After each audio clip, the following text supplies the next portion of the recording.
Today I'm making omena. What I've done, I've just washed it with hot water and place oil, whichever oil you have for cooking. Then you just turn it. Today I've not done the deep fry. Next time I'll show you how to deep fry.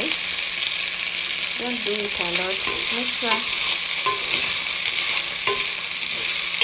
you don't put a lot of oil, just a bit, and don't also put a lot of heat.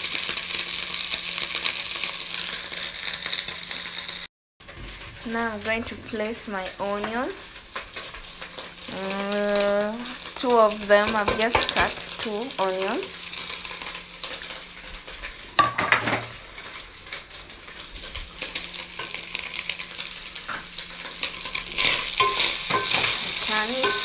Turn it like that.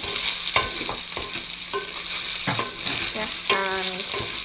Don't forget to put low heat once again. Place your salt. It can be half a teaspoon. Don't put a lot.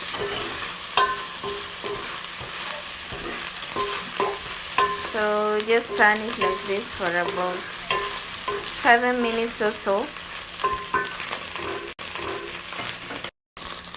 So this is how I love it.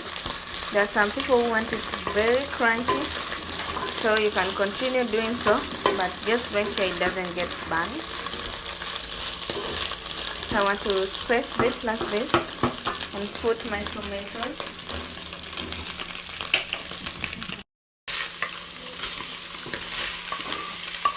These are my 2 tomatoes. I feel like I should give it time. And then I turn it, just smash it by itself. I normally love eating it like this, so I don't want my tomatoes too smashed, but if you want, you can smash it more. So this is ready to eat. So this is the end result. Let me put it close. Let me zoom it. So we have mala, kienyeji mboga. If you don't know where it is, you can check on the stores, vegetable stores. As for